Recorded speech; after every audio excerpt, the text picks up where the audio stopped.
नंदू एक गरीब किसान है, धन दौलत से वंचित, लेकिन उसकी ठाकुर जी के प्रति अडिग भक्ति किसी को भी प्रेरित कर सकती है।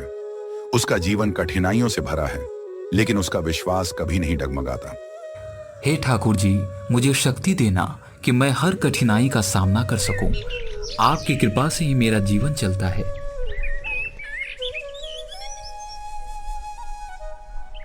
नंदू तो सच्चा भक्त है, पर क्या भक्ति से पेट भरता है? अरे आज के समय में पैसे के बिना कुछ नहीं चलता। जब किसी बड़ी मुसीबत में फंसेगा तब इसे भी पैसों की ही जरूरत महसूस होगी। नंदू यह सब सुनकर भी शांत रहता है। उसकी आस्था में कोई कमी नहीं आती। कुछ दिनों बाद नंदू को तेज बुखार हो जाता है। उसकी हालत दिन ब दिन बिगड़ने लगती है। हे ठाकुर जी, यह कैसी लीला है? अब तो ऐसा लगता है जैसे मेरी जान निकल जाएगी। क्या मेरी भक्ति में कोई कमी रह गई है? देखो नंदू की हालत। अगर इसके पास पैसे होते तो अब तक शहर से डॉक्टर बुला लेता। ठाकुर जी की भक्ति अच्छी है, पर बिना पैसे के भक्ति भी कहाँ काम आती है। गीता यह सब सुनकर रोने लगती है। उसकी आंखों में आंसू भर आते हैं। वह ठाकुर जी की मूर्ति के सामने हाथ जोड़कर बैठ जाती है। हे ठाकुर जी, मेरे पति की रक्षा करें। हमारे पास न पैसे हैं और न ही इलाज का कोई साधन। आप ही हमारी मदद कर सकते हैं। मनीष अपने पिता की हालत देखकर चिंतित हो जाता है। वह गांव के अमीर आदमी राम सिंह से मदद मांगने जाता है। काका, पिताजी की हालत बहुत खराब है। क्या आप शहर से डॉक्टर बुलवा सकते हैं? मैं डॉक्टर को बुला सकता हूँ, लेकिन इसका खर्चा तुम कैसे उठाओगे? ठाकुर जी की भक्ति से इलाज नहीं होता। काका, आप डॉक्टर बुला दीजिए। ठाकुर जी की कृपा से हम सब संभाल लेंगे। राम सिंह उसकी भक्ति और विश्वास देखकर थोड़ी देर चुप रहता है, फिर धीरे से मुस्कुराते हुए सिर हिला देता है। ठीक है, मैं डॉक्टर बुलवा दूंगा। और फिर नंदू का परिवार और गांव वाले डॉक्टर का इंतजार करने लगते हैं। तभी कुछ देर बाद एक अनजान डॉक्टर आता है। उसकी आंखों में गहरी शांति होती है और उसकी चाल में कुछ अद्भुत सा आकर्षण होता है। मुझे बताया गया कि नंदू की हालत गंभीर है। मुझे तुरंत उसे देखने दो। चिंता मत करो, नंदू जल्द ठीक हो जाएगा। और फिर डॉक्टर इलाज करने लगता है और इलाज के बाद बिना पैसे लिए चला जाता है। गांव वाले यह देखकर हैरान हो जाते हैं कि डॉक्टर ने पैसे क्यों नहीं मांगे। कुछ देर बाद नंदू उठकर बैठ जाता है और उसे आराम महसूस होने लगता है। तभी लोग देखते हैं कि सफेद कोट पहने कोई और उनकी तरफ आ रहा है। अभी तो डॉक्टर गया था, यह दूसरा कौन है? मैं राम सिंह द्वारा भेजा गया हूँ, नंदू का इलाज करने आया हूँ। अभी तो एक डॉक्टर आकर मेरा इलाज कर गया। वो कौन था? धीरे धीरे सबको एहसास होता है कि पहला डॉक्टर खुद ठाकुर जी थे, जो अपने भक्त नंदू की मदद के लिए इंसान के रूप में आए थे। हमने तुम्हारी भक्ति का मजाक उड़ाया था, लेकिन आज ठाकुर जी ने खुद आकर साबित कर दिया कि सच्ची भक्ति ही सब कुछ है। हे ठाकुर जी, मुझे माफ करें। मैंने हमेशा धन को ऊपर रखा, लेकिन आपकी इस लीला ने मुझे सच्ची भक्ति का मतलब समझा दिया। गांव वाले अब नंदू की भक्ति की सराहना करने लगे। फिर ठाकुर जी की इस अद्भुत लीला ने पूरे गांव का विश्वास और भी गहरा कर दिया। इस प्रकार सच्ची भक्ति और विश्वास का प्रतीक बनकर नंदू का नाम हर जुबान पर आ गया और सभी के मन में बस गया कि जहां भक्ति होती है, वहां ठाकुर जी खुद मदद के लिए आते हैं।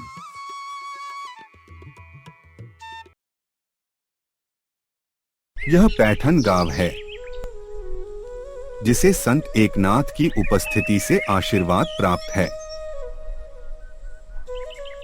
एकनाथ, जिनका जीवन ठाकुर जी की भक्ति और गांव वालों की सेवा में व्यतीत होता था।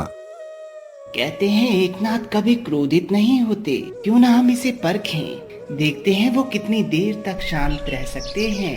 हाँ, मजा आएगा।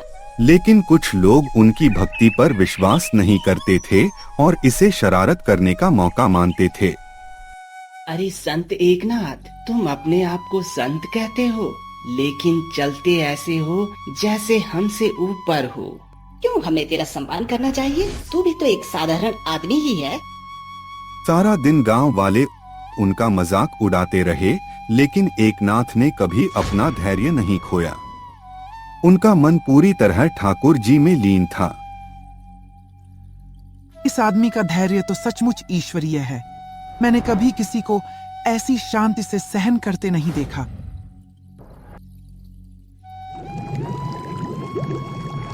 अब देखते हैं तो क्या करेगा संत। यदि मुझ पर गंदा पानी डालकर तुम्हें शांति मिलती है तो मुझे कोई शिकायत नहीं।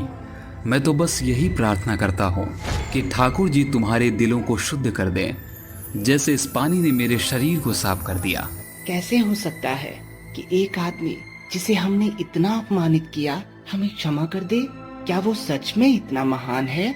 अचानक उसके घर की छत से पानी टपकने लगता है।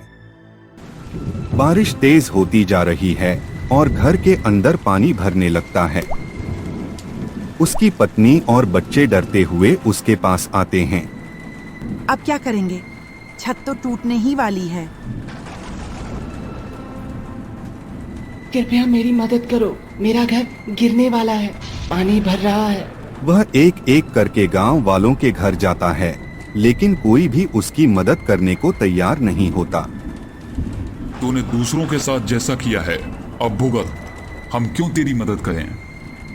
संत एकनाथ जैसे संत को परेशान किया है और अब मदद मांगने आया है, खुद ही संभाल ले।